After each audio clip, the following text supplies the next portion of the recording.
Let's talk about conference, how they work, when they meet, how to find all the information, and what happens now. Okay, conference. The period that we're talking about is a period that starts actually today and will end on the final decking deadline for fiscal bills, which is next week, Friday. If your bill has made it this far and you're supporting that bill, congratulations. Most bills do not get this far. Conference period is pretty unclear. Um, it's hard to figure out what's happening, and that's why we're providing this information just to help make sense of all the madness that happens during conference. There's a lot of activity, a lot going on, and it can be often confusing. And we want to help you we want to help provide information to help you focus your energy on where and when to best provide your best focus your energy on your advocacy. And conference happens at the very end of the legislative session. But this is a very critical portion of the legislative process. And this is where the majority of bills that are passed by the legislature are being worked on by the House and Senate.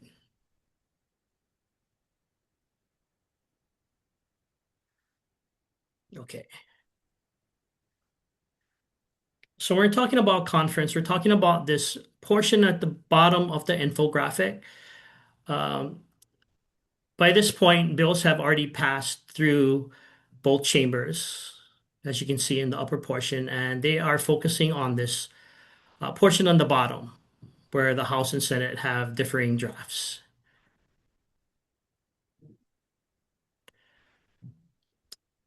So, as a reminder, these are what steps the bills have already gone through as part of the legislative process. They have passed through all the committees in the House and the Senate that they have been referred to. They passed three votes in each chamber where all the members are convening. Having the exact wording agreed to by the House and Senate, that hasn't happened yet, and this is where that part of the legislative process happens. After this portion, bills are voted out of the conference and then go to the floor of the chamber where they're agreeing to the conference drafts and they move out of the legislature to the governor where they either become law with or without the governor's signature, or if the governor vetoes those bills, the legislature has an opportunity to come back into special session and override the governor's veto by two-thirds votes of each chamber. So this portion, having both the House and Senate agree on the exact wording, this is the portion that we are dealing with right now for the next 2 weeks. This is not an issue if the non-originating chamber did not make any changes to the originating chamber's version of the bill. But most bills have been changed by the non-originating chamber.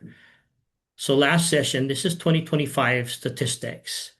Last session, 94% of the bills that were passed on second crossover came back to the originating chamber with amendments.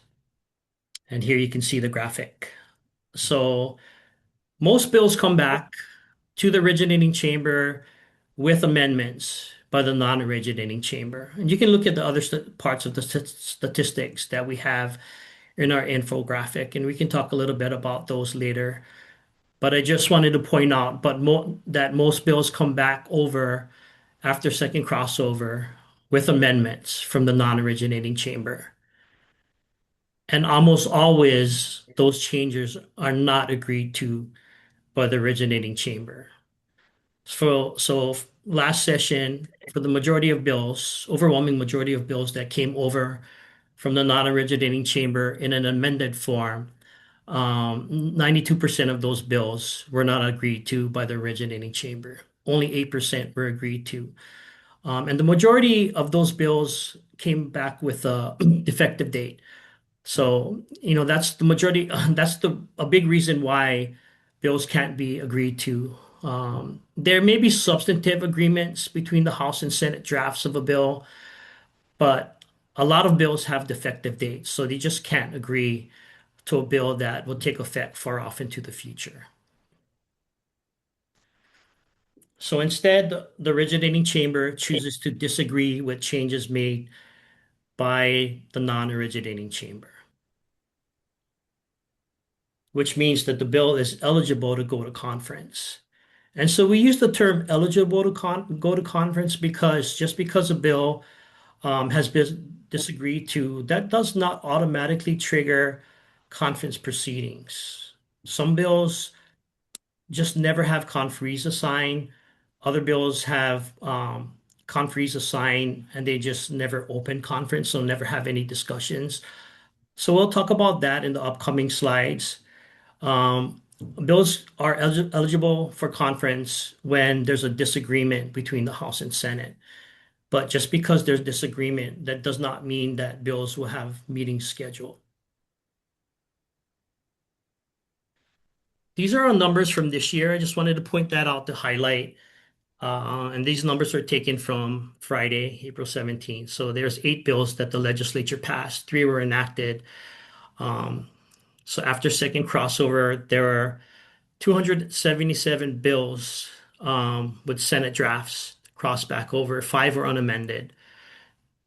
305 Senate bills with House drafts that came back over, and 3 are unamended. So again, majority of bills that come back over to the originating chamber are changed by the non-originating chamber. And chambers bills could be, the changes could be substantive, but a lot of the changes are just technical where they're inserting defective dates on a bill. So why is conference necessary? It's because they can't send 2 versions of a bill up to the governor. They can only send one version. And unless the originating chamber agrees to the other chamber's version of the bill will move into the conference committee process. Now, if a bill comes back with a clean date on it, meaning that the bill can take effect on July 1st, 2026, or upon approval of the governor, that's a bill with a clean date on it. They could disagree with the bill initially, because that's usually the default position taken by the chamber when the bill comes back from the non-originating chamber. They disagree, and then they could come back later and reconsider their disagreement and then agree to it. So unless they do that, the bill will move into the conference committee process. So when we're talking about conference committees, and that's for each bill that has disagreement between the House and Senate, we're talking about members of the House that are appointed by leadership and members of the Senate that are appointed by leadership. And these members are appointed to each bill, and they are responsible for coming to an agreement to support a version of the bill to move out of the legislature. Doesn't have to be the House version or the Senate version. It has to be one version that they can agree on to move out of the legislature. So I'm going to take an example from last year just so I can show you how a bill would move out of conference. This is HB 1862 HD2 SD2, or what we would call at the Capitol just HB 1866 SD2. So as I mentioned earlier, there's no guarantee that just because bills have disagreement between the House and Senate, that they will be scheduled for conference or that conferees will be assigned. Some bills reach this point, and the disagreement is the last action on the bill status page. One chamber could assign conferees and the other chamber could not. You could have a situation where both chambers do not assign conferees. You could have a situation where conferees are assigned and they never meet. So in those situations, the bill dies unless something extraordinary happens. Because this is the back end of our legislative biennium, the bills that were in conference last year had their conferees discharged. They could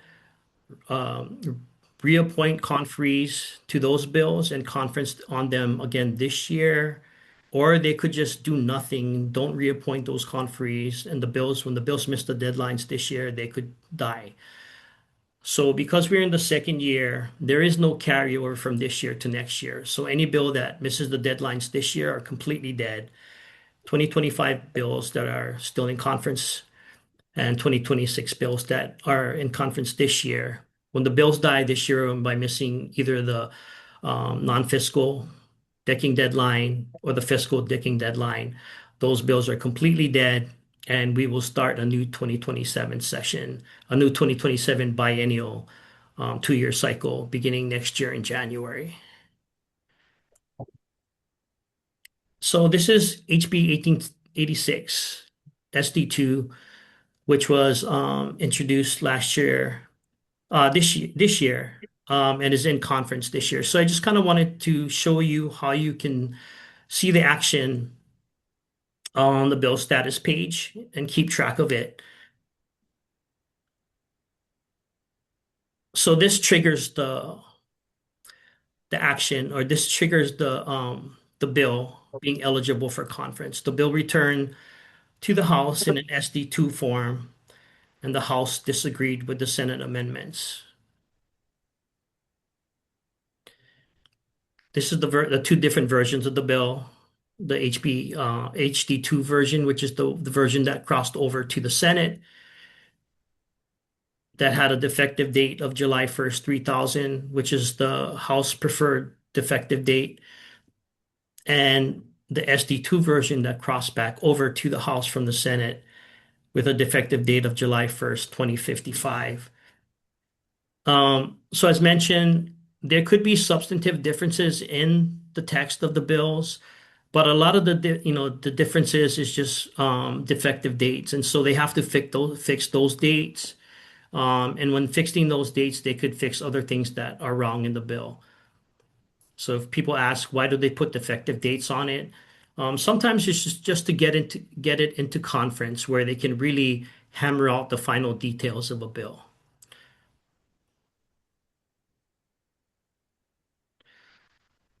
So we've been getting questions over the past week on who the conferees are going to be. So conferees are appointed by House and Senate leadership. The conference chairs are usually the chairs of the subject matter committees, or the committees that it went through first as part of the process. The subject matter chairs are typically the chairs of the first committee referrals, of the first committees that it went through in the House and the Senate. Then other managers or conferees will be assigned to the bill, and this will vary, based on what leadership wants to do. But there will be members of the committees that the bill went through as part of the process. So looking at that bill, HB 1866 SD2, it was introduced and passed first reading. Then it got referred to the Committee on Economic Development and Technology, and then Judiciary and Hawaiian Affairs in the House. So those are two committees that it went through in the House. On the Senate side, when it crossed over, it went through the Committee on Public Safety and Military Affairs, and then the Committee on Energy and Intergovernmental Affairs as a joint committee, and then Judiciary after that. So we can assume that the chairs of those committees will be the committee chairs, and members of their committees will be the managers on this conference committee. So it'll probably look like this. Because it was a House bill, Representative Iligan would likely be the lead chair for the House. as being the chair of the committee that it went through first. Representative Tarnas, the co-chair, or he may designate somebody else on his committee, the vice chair, Rep. Poi Poi, or another person on his committee to be the Judiciary and Hawaiian Affairs rep.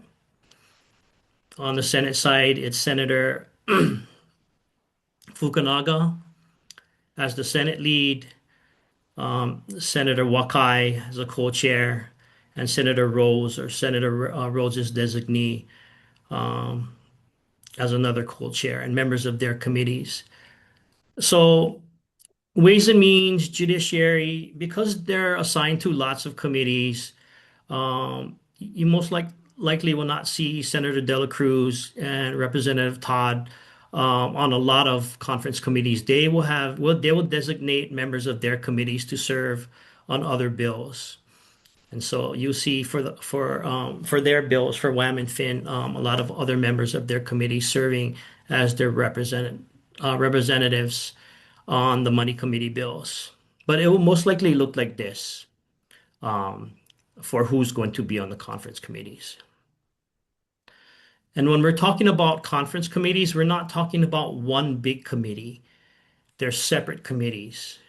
So we're talking about two committees, the House Committee on HB 1866 SD2 and the Senate Committee on HB 1866 SD2.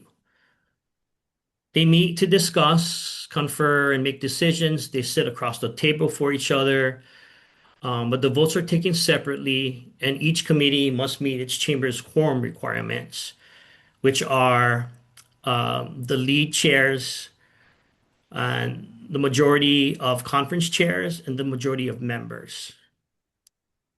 And if it's a finance or ways and means referral, then they have to get clearance from the finance and ways and means members of their committee, they need to get released from those committee members before they can take votes on those bills. So the conference procedures guide how conference is going to work, and you can find them on the legislature's webpage, and I can show you where it is. It's on the front page on the bottom, but we also have a link to where it is on our current legislature page. It'll link you directly to where those conference procedures are. And the only difference between this, for people that participated last year, the only difference between this year and last year that we noticed was I think this year they're not required to post the conference budget comp sheets. I think that was the difference. So the agree, disagree, budget worksheets. Okay, so for conference procedures that are listed in the rules, um, first time they have a conference meeting is what we consider open conference. They're required to give 24 hours notice for that first meeting. And then subsequently, they can just announce the reconvene times and locations. That's why it's important if you guys are tracking bills to either watch the conference proceedings on the YouTube channels or attend the conference meeting so you know when they're going to reconvene. They do post reconvene notices, but towards the end, when they're reconvening multiple times, especially during the same day, it may be hard to keep track of everything. Votes are taken separately. The House conferees and the Senate conferees take the vote separately, although usually it's one person taking the votes for each conference committee. And then the rules specify the quorum requirements needed for the convening and decision making. The originating chamber's subject matter committee chair is usually the ones responsible for leading, for scheduling the meeting. So if it's a Senate bill that went through Health and Human Services Committee first, that will be the responsibility of Senator San Buenaventura. If it went through Health Committee first, that would be the responsibility of Representative Takayama. That's usually how it works. I mean, things can change, but that's how it's worked in the past. But the legislature is fluid, so if things change, give us a call and we can check in with leadership or with the committee chairs to see, if there's any deviations from how things worked in the past. There's not supposed to be any new subject matter to be inserted except for the budget bills, the executive budget, or the Judiciary or Office of Hawaiian Affairs budgets. I don't think the Judiciary or Office of Hawaiian Affairs have budgets this year. They're not allowed to merge two or more distinct but related measures into one encompassing bill. Bills with fiscal implications must get approval by the money chairs. And even if there is no appropriation, even if a bill has been referred to Finance or Ways and Means, they still need release, FINRA-WAM release. So a lot of times people will get confused. They'll call us. They'll say there's no appropriation or any nexus to anything fiscal. That doesn't matter. As long as it has a FINRA-WAM referral, they need to get released on that before they're allowed to vote. Even if you have lots of support from other conferees, um, you know, for for fin or WAM referrals, it might get caught up into the end where they, meeting multiple times, trying to get released, and you may not know the outcome of your bill until the final decking deadline, which it should be around 6 p.m. on next week, Friday. The public is not allowed to testify during the committee hearing process. Conference is a time for legislators to work out compromises amongst themselves. That said, meetings are open to the public. They're streamed and archived on YouTube. You are still able to talk to chairs and members of the committee. You can be present at the meetings to follow all the discussions. And we're actually at the very beginning of the conference period, which starts today and ends on, I think I got the dates wrong. Sorry. It starts today and ends on May 1st. So that should be May 1st, Friday, May 1st. People want to know how they can advocate at this stage. You can contact the chairs and members of the conference committees. If you have relationships with them, hang out on the rail, call their office, um, email them to let them know what you want to keep in bills or what you want to take out in any final versions that they produce. You can ask your own senator or representative if they have relationships with key legislators to help them influence what the final version will be. You can encourage key constituents from conferees districts and ask them to communicate with those legislators about the legislation.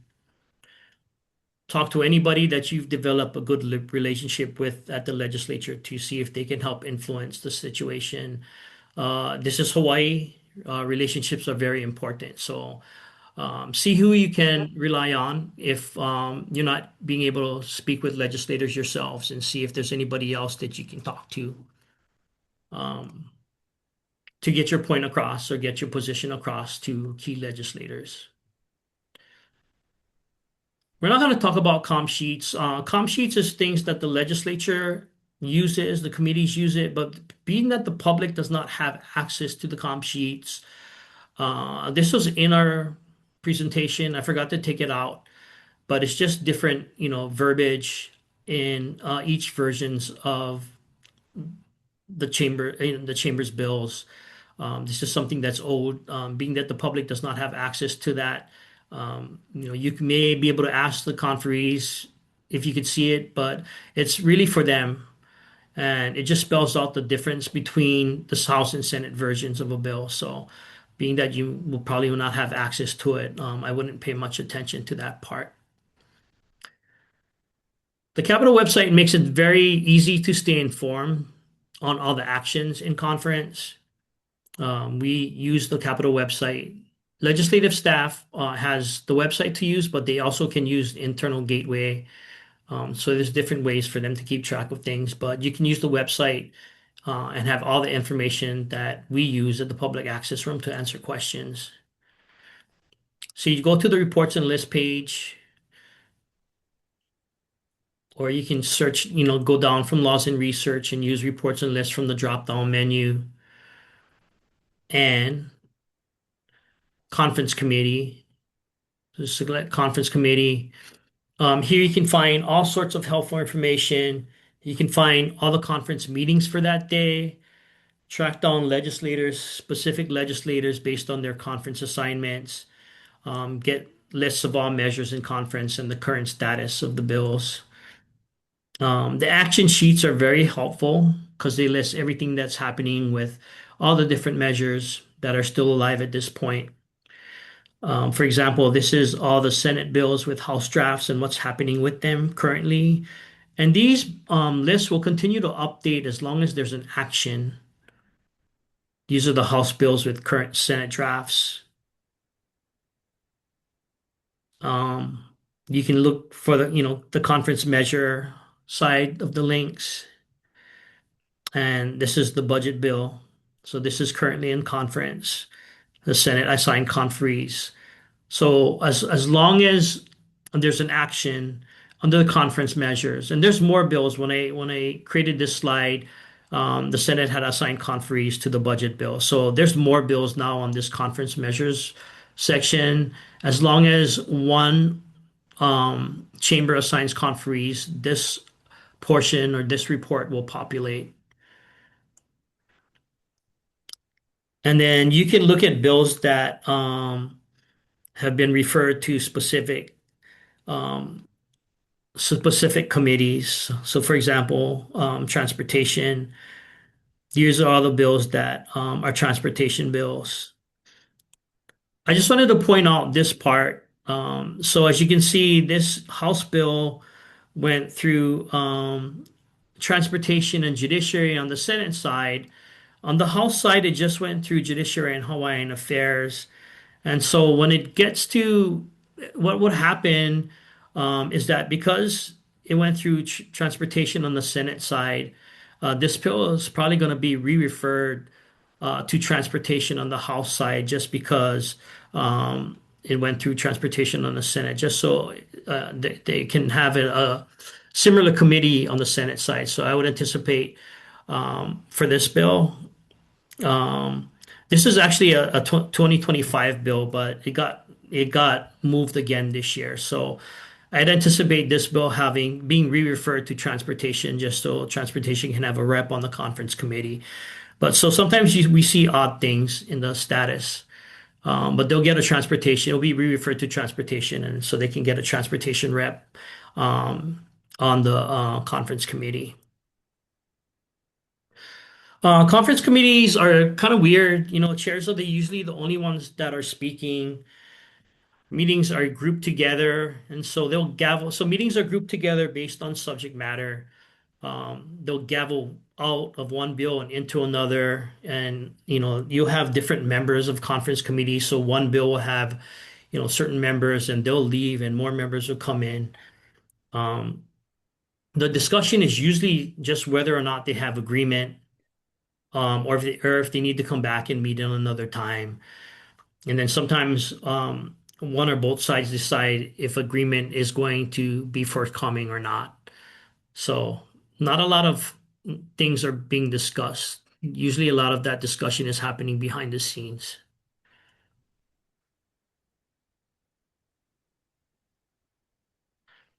Where can people want to know where they can stay informed? We had a lot of questions last week about where can they keep track of all the information.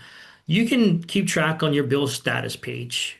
Everything's going to be listed there. All the updates will be listed there. So this is a bill from last year, 2024, just because we wanted people to be able to see all the action. So this is a bill from 2024. Sorry, let me get back there.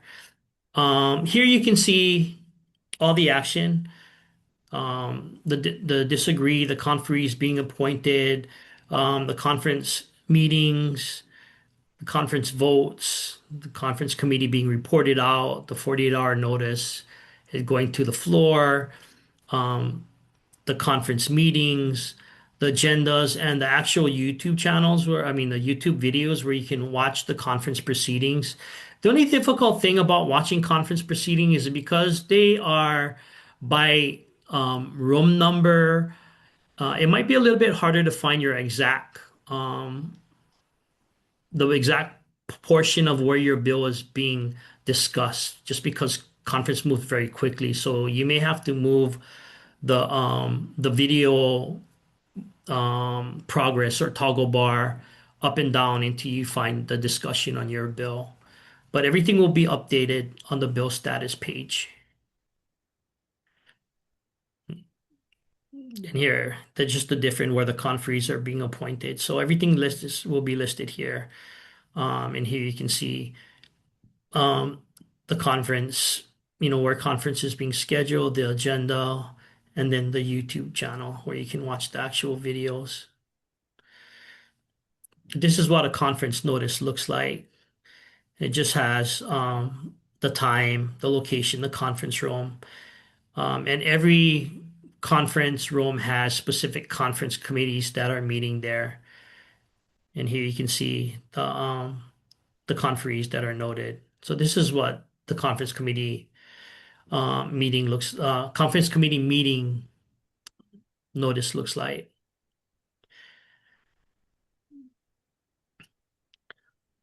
Okay, so I think I just wanted to put just a snippet of what conference looks like. And the first video is a video of opening conference, just because things happen so quickly. It's just an introduction of conference members just opening conference, and they're introducing themselves and announcing reconvene time. I'm gonna play that right now.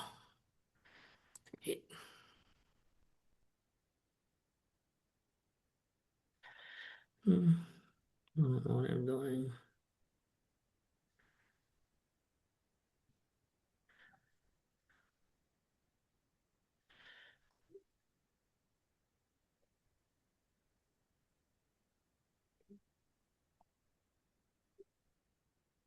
Okay, well, hmm, On behalf of the yeah. House, it's myself and Rep. Nakashima as co-chairs and Reps Kila, Onishi, Matsumoto as managers.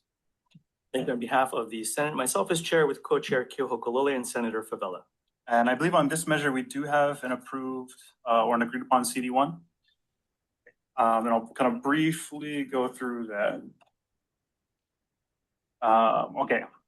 What we're going to be doing is making a few small changes. Currently, you can charge $65 for a tow. That'll go up to $75.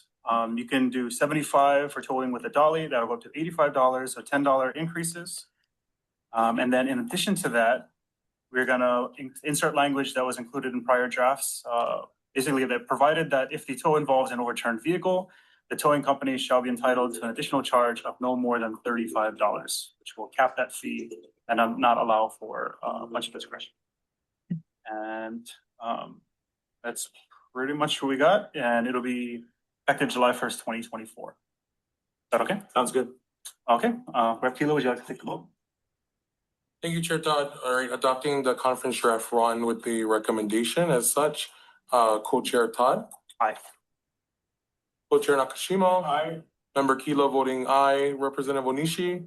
Representative Matsumoto. Chair Duke may take the vote for the Senate, please. Chair Lee. Aye. Co-Chair Kyoho Kolole. Aye. Senator Favela. Aye. The conference draft is adopted. Great.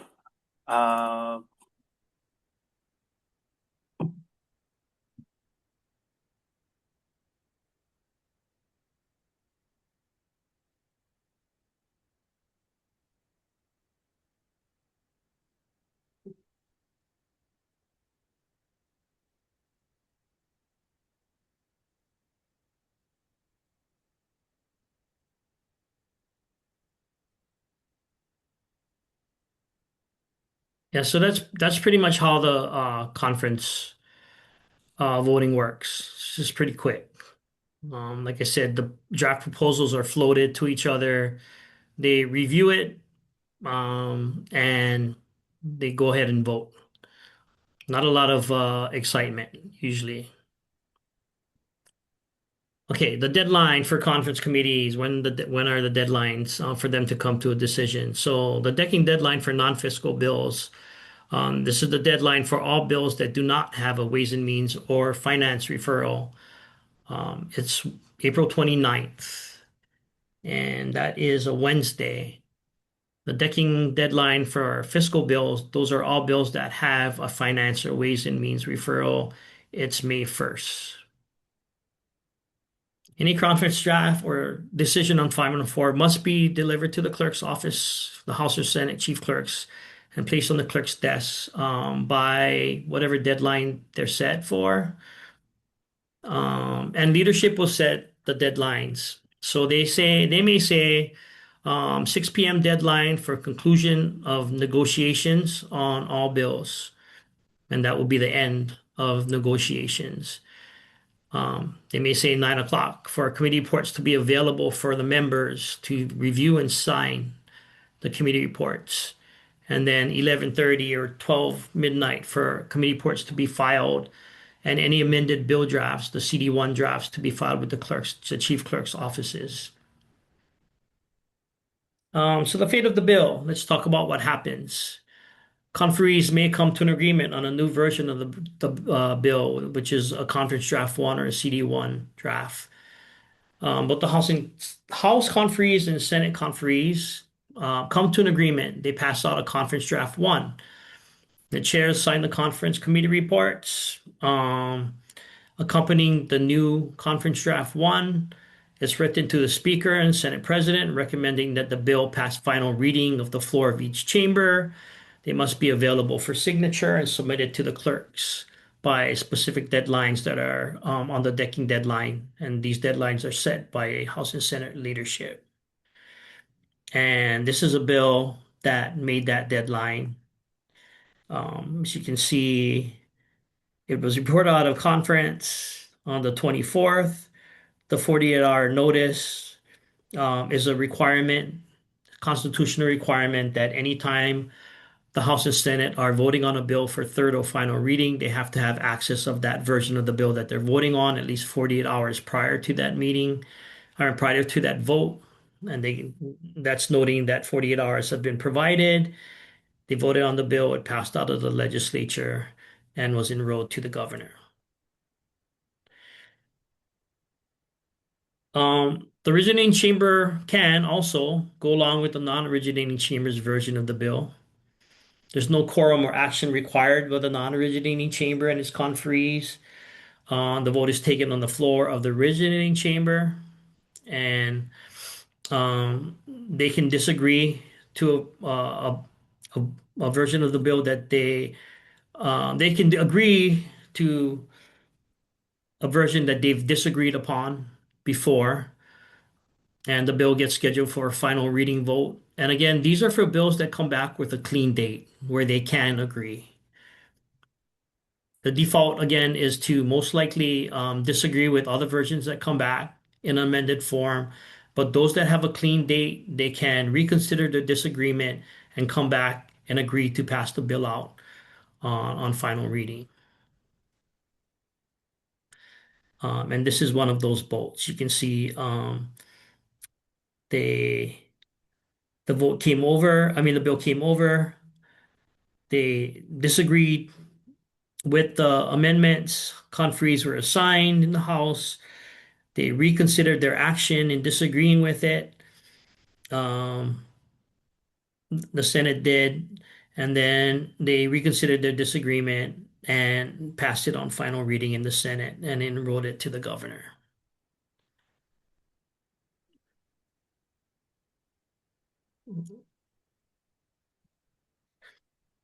Let's see.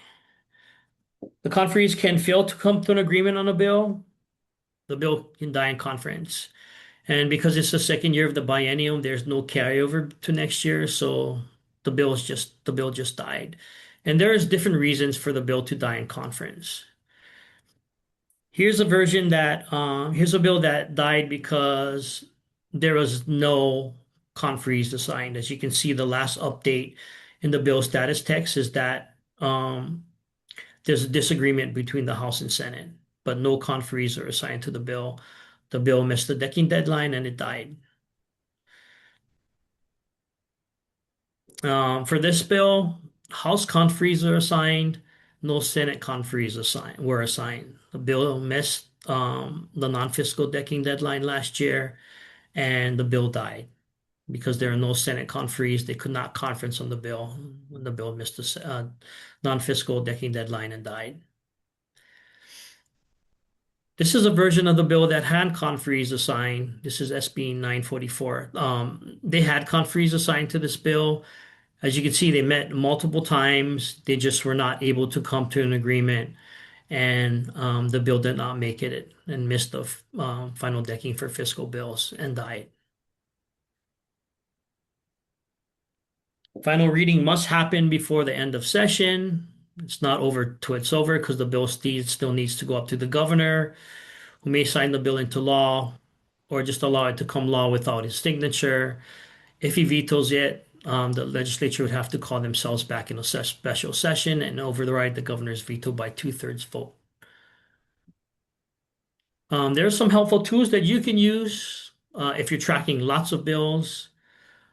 This is a tool that a lot of legislative offices use. It's a wall conference tracking chart. And if anybody wants to use this, I have a doc. This is something that I used when I was managing offices in the House. And it's an easy tool to kind of keep track of everything that's happening if you're keeping track of multiple bills. So if anybody wants this, just email PAR and I will send you this stock that you can blow up. Um, these are all the hearing conference room assignments for the different committees. It's good to know where your subject matter committee will be meeting in which conference room if you want to attend. And attendance, I said, as mentioned earlier, is good to be there just because you can figure out when they're going to reconvene again and write that down. Things move very quickly. Some days during the end, when everything they're trying to push to get everything out, they may be reconvening multiple times during the day. So it's good to keep track.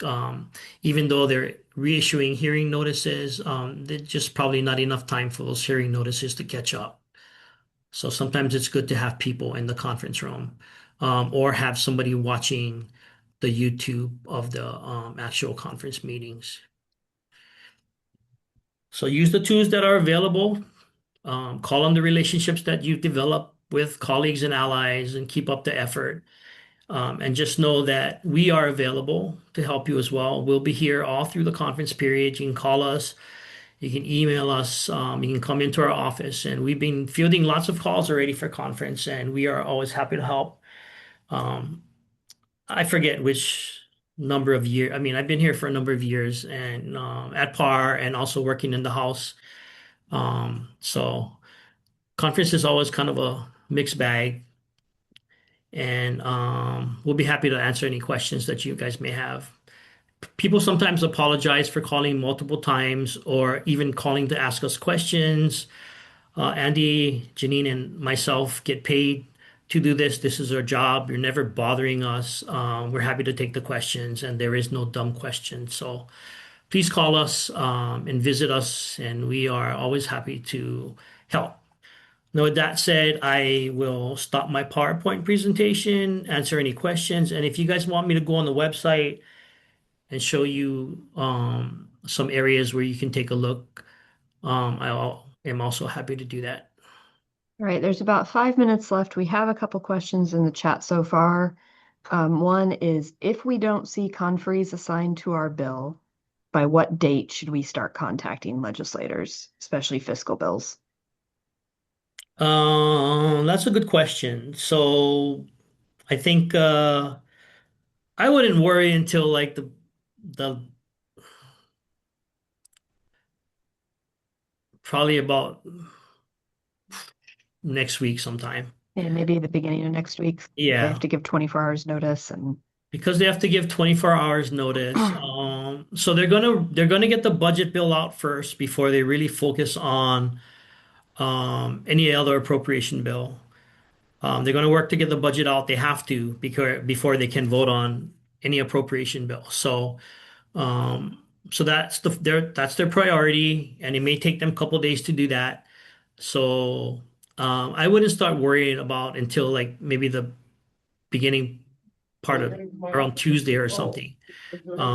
Yeah, it always changes, but I wouldn't worry until next week's for those bills. all right, another question. Does the public have access to the CD1 before the final vote? The CD ones, Yeah. yes. Once they're decked, you have access to them. They're available on the website. All right. Can gut and replace happen during conference? It well, I'm not going to say it can't happen.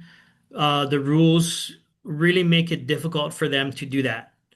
Um, and the legislature is very aware that there's watchdogs watching, and there was a ruling by the Supreme Court that they're wary about. So I would be hesitant if I was the legislature to do something where people would have where people could say hey, this is something that is not allowed. So I never say never. But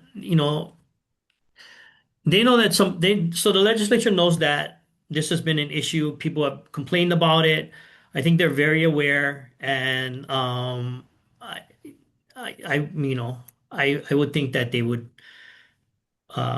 be worried about maybe some of the negative press they would get. So, but never say never. Yeah, All right, we have a request to, if you could show on the website the conference committee section of reports and lists. yeah. And maybe while you pull that up, I'll re-answer that first question that you did at the beginning of the session. Okay. About, so a question was asked right at the beginning was for 2025 bills that had conferees discharged in 2026. Is it likely that these bills will have new conferees named? Often bills can get lost in the shuffle, especially things that were introduced last year. So this is where if you have something that you're passionate about, you can contact leadership and request conferees be assigned. But we do know that 2025 bills sometimes are less likely to get conferees reassigned or less likely to get picked up in conference. Is there anything you want to add to that, Keanu? No, I think that's true. I almost feel bad for those bills that are stuck in conference from the year prior because they just kind of get lost. They're like that middle child. They get forgotten, and unless there's a real push by legislators to move them, they get just stuck in limbo. And legislators are more focused on the bills that are in conference this year. So conferees already got discharged, and this morning I haven't taken a look to see. I think I picked in a little bit, and most of the conferees haven't been assigned for those bills. So it will take a lot more work to get those bills conferees assigned to those bills. It's almost easier to have a bill stop before the conference. I think it's easier for bills to get more traction by being a committee right before that than actually making it to conference and dying in conference last year. All right, are you able to share your Yeah, screen? let me share my screen. Wait.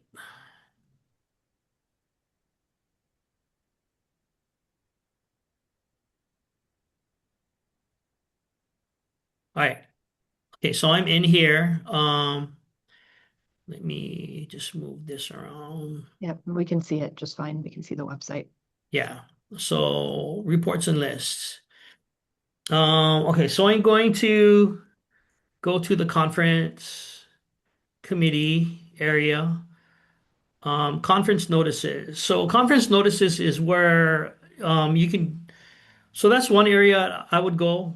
If you wanted to see like what's been assigned, it's probably going to have 2025 stuff right now. But what you can do is if you double click on the date and time, once conference notices start coming up, if you wanted to see that if there's anything that has been assigned yet, just take your cursor and double click on the conference notices. So right now there's nothing on here.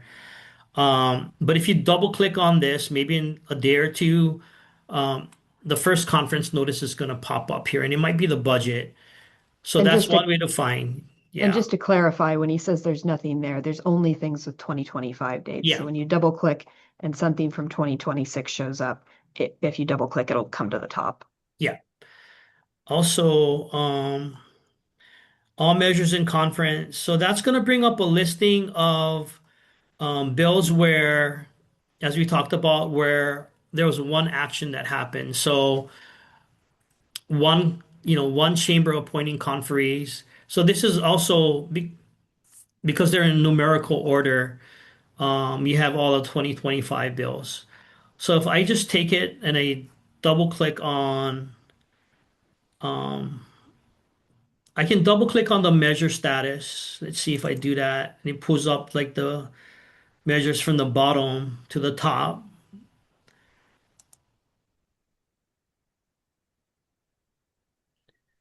You see, these are all 2022 bills, 2026 bills. So I just reversed the order of the measures. And as you can see, the House assigned conferees for all of these. These are all 2026 bills. So it looks like the House assigned conferees, the Senate has not to all these bills. Um, the Senate only assigned conferees to the budget bill so far. House assigned a lot of conferees. So you can see if your bills have conferees assigned by looking that way. The Senate's a little bit late in assigning conferees. Or maybe the house is early. Or the House is early. Yeah, I don't want to rag on the Senate. So the House may be early. That's another way to look at it. Um, and then notices. So you can find conference notices by clicking, on the conference notice.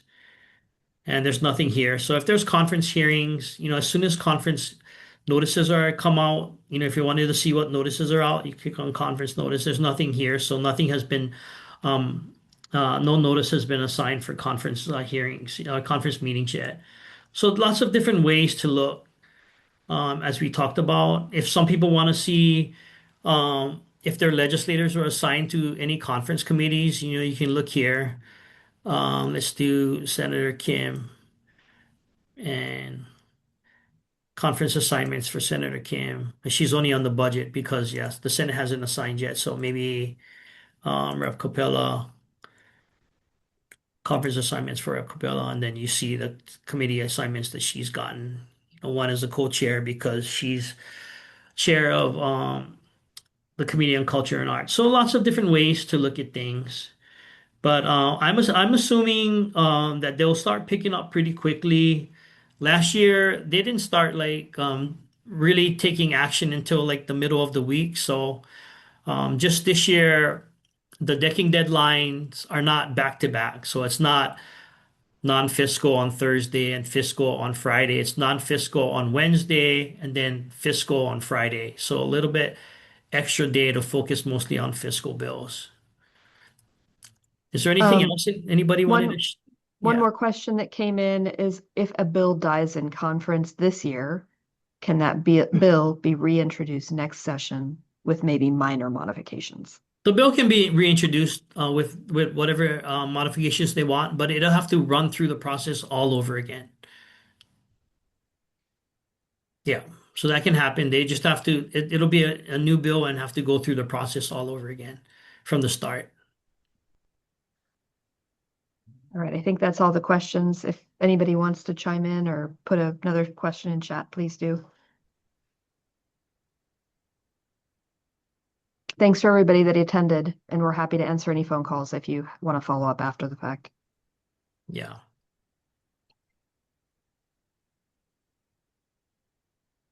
And Thanks, everybody. We'll get this out. We'll get this out pretty soon for people that haven't watched. And then, yeah, feel free to call us again or ask us questions. We're happy to take them. And just know that the legislature is very fluid, so there's things that can change, and we'll try to keep track of them as this 2 week period wraps up.